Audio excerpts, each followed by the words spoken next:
What's up, guys? My name is John and I am the DC Picker. I have 20 years of reselling experience on the eBay platform that I want to share with you. This video is a real basic 101. How do you get started? How do you list things on eBay? Step 1, download the eBay app. Step 2, keep watching this video.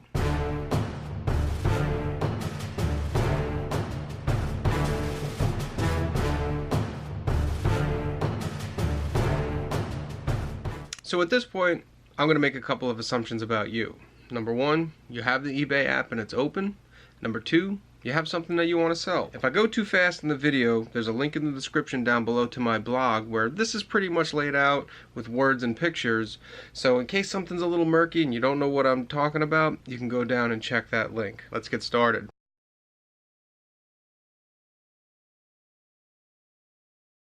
Alright, so I have all the pictures that I want taken. At this point, I'm going to go ahead and I'm going to get on the eBay app because these are going on eBay. I'm not ungated in Amazon to sell these. I'm not a distributor. I don't get them from a distributor. They're new, factory sealed, etc. But Amazon, at least for most items, wants an itemized receipt where you bought 10 of these or 10 of X items to become ungated. I don't have that. That's the reality of it. So these will not be going on Amazon, even though I'd love them to. They're going to go on eBay. So I'm going to go ahead and open up the eBay app. I'm going to open up the eBay app and I'm going to do a, hopefully find a sell similar. So you open it up. You get the old barcode reader out. I'm going to scan a barcode, alright? So these all are barcoded. These are 4 different colors. Like I said, cyan, magenta, black and yellow. Yellow and black. I will generally scan the black because when you're selling toner, you have a greater chance of the black going out, and so there's going to be more sold similars. That's a tip that I found out a while ago. Yes, I have all the colors, and perhaps you might not find comps on the other colors, but black you can almost certainly find a comp on. And then another thing that comes along with that is usually when you search black, if somebody's selling 4 color combinations, the black, the yellow, the magenta, and the cyan, that comes up in the black listings. So, or black sold similar. So then when you find what you're looking for, we hit filter up in the top there. For us, we can hit any condition, or excuse me, new condition, not any condition, and we're going to go down to sold items. That automatically clicks the completed items. We find something similar to what we have. We have a similar here. This is 4. That's what we're looking to sell. So we're going to use this guy's app, which worked, or this guy's ad, which worked because they sold, and just plug our information in. We're going to hit sell one like this. We're going to select the photos from our gallery that I took. That was off camera, or maybe it was on camera. I don't know how to edit. I don't know how to edit YouTube videos yet. We're going to take all of these photos. We're going to change the, I'm not exactly happy with how they have their title. Your title is the most important thing. It's your keywords in the title that are going to get folks who don't have a barcode, but they know what printer cartridge or baseball glove or whatever they're looking for. They're going to find it through the keywords. So I'm going to go ahead and change the keywords on here so that they're more accurately reflect. These are good keywords, but someone might not know CF311A, but they'll know black, or blue, or cyan. So we're going to change these around, nice and easy. We're going to change the store category, because I have a store.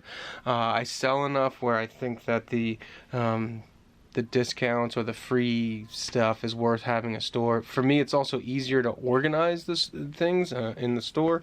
I haven't not had a store in such a long time that I don't really remember what it was like not having a store. It's just, for me, it's a lot easier having a store. If you're not there yet, totally cool, but you will get there. If you stick with this, you totally will get there.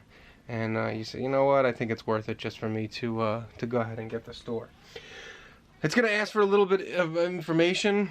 It's totally normal, no matter, even if you hit sell similar enough, for whatever reason, in the eBay app, the UPC does not repopulate on yours. So you're going to have to punch in the UPC, which, when you have a lot of things, just in case you don't know, which is fine, these are product identifiers. This is your UPC code. Don't scan that, don't scan that, don't scan that, scan that one. You could generally tell a UPC because it has a knockout at the bottom of the bars. Not necessarily always the case, but most of the time you'll have a knockout and the numbers will fit inside the UPC, the bars there, whereas product identifiers won't. All the other things that get populated from the other seller, I just kind of confirm that they are correct. This is not a modified item. This is a bundle, yes. Go down. I'll change the description just a little bit. I'll put my own twist on it. What you want to do in your description is you want to make the buyer, the customer, feel good that they're buying it. If you have an expired toner, I'll generally write things like, hey, don't forget that the ink doesn't expire, just the warranty does. This is a great way to save, or something like that. They're getting a good deal by buying older stuff or used stuff on eBay. That's the whole premise of eBay. Yes, we can sell new things, but a lot of the secondhand stuff that we can't sell anywhere else goes on eBay.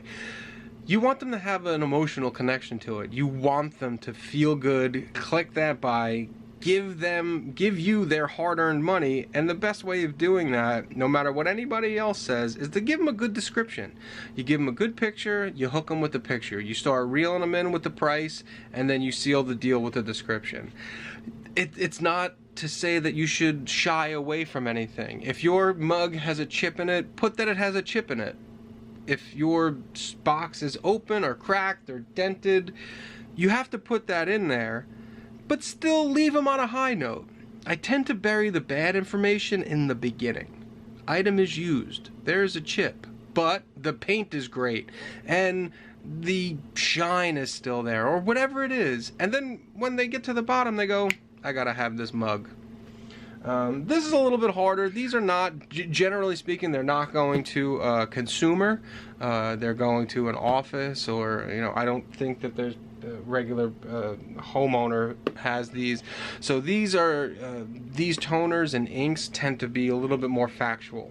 Dates, smells, sights, looking good, smelling good, not funky, not wet, not damaged, good to go. Make them feel good and make them hit that buy button. Next box down is pricing.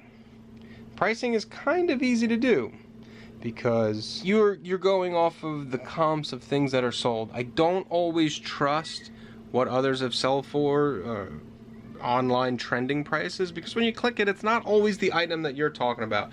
For example, this could be a different number, but eBay will send it in here. Now I know that these are worth quite a bit more than what eBay is telling me here, so I remember what the number was. It was an easy number to remember. It was a round number. So we're gonna go ahead and put our number in. Don't ever trust the machine. Do you do offers or do you not do offers? I always do offers. And this is a tip or a trick or whatever you want to say. What I'll do is I will put an absolute, I don't want to call it ridiculous number, but a high number. At least 20% over what I want to sell the thing for. My offer number is the number that it has to sell for. So any offer that you get north of your bottom number and before that buy it now number is bonus money. That's the way I see it. The customer thinks that they got a steal. You have $1,500 on it. You know you need to sell it at $1,300. They offer you $1,400. Everybody's happy. So that's what I do. The next one, the big dog, shipping. What do you do about shipping? John, you make all the, you have all these successes. I have a lot of losses, but they don't make it to Instagram. Do you do free shipping? Do you do calculated shipping? Honestly, it's whatever the market dictates. If I'm selling a product where everybody else is doing free shipping, I'm not going to be the one who stands out and says, well, I got to charge for shipping. That's a good way to never have your thing sold. Now, if you're in a market that, for example, the other day I had thrifted a Cabbage Patch doll. I don't know much about Cabbage Patch. It was in good condition. I bought it.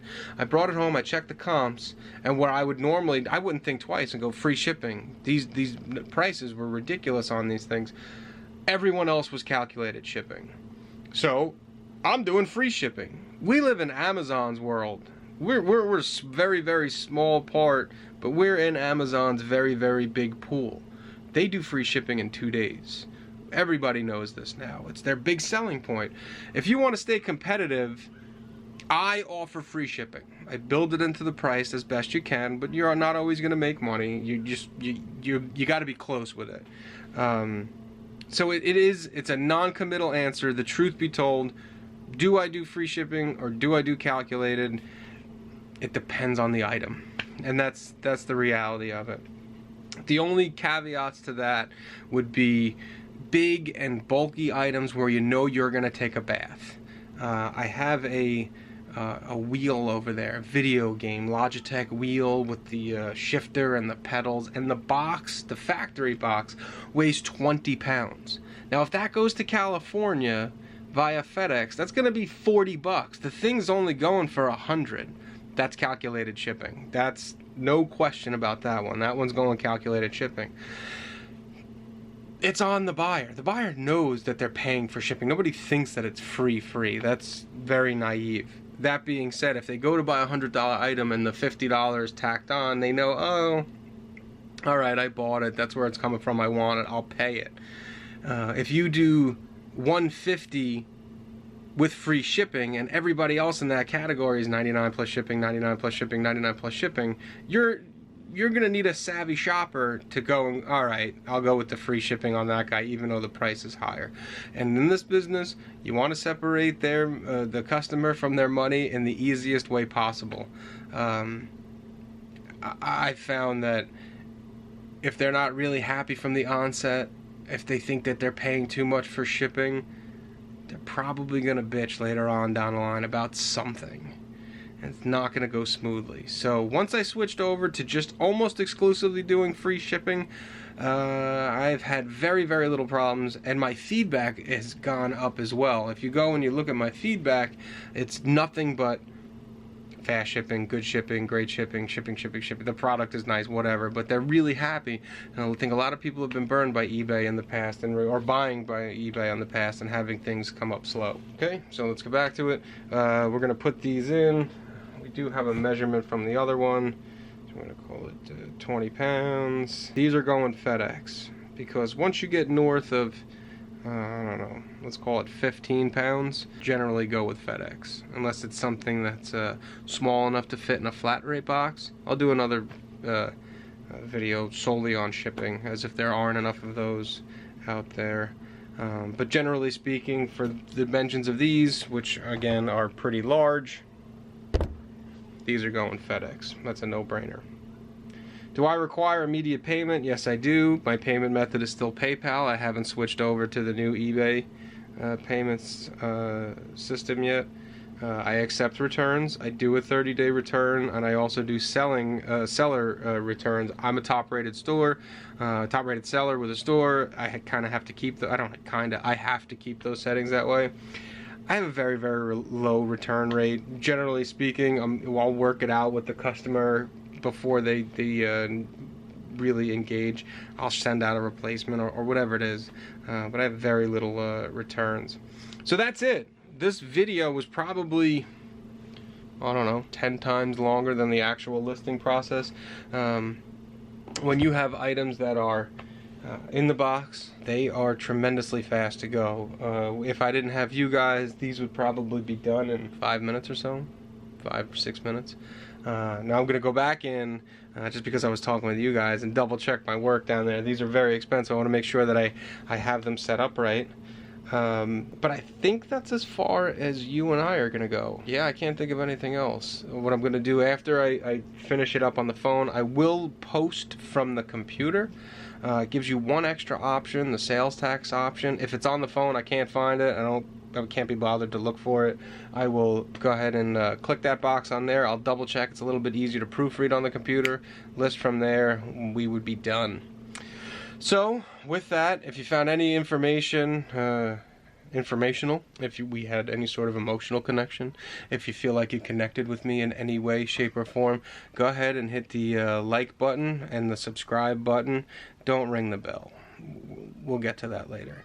But any likes and subscriptions and comments totally help out. Follow me on Instagram. The Instagram's going to come up over here, I think. I don't know. You can ask questions there. You can ask questions in the comments. I'll be more than happy to get back to you. I have a lot of knowledge. I have a hard time putting it down into video, but I think this one went really, really long. But if you made it this far, I appreciate it. Give me a like, a subscribe, a thumbs up. This thumbs up is for you, and I will see you next time.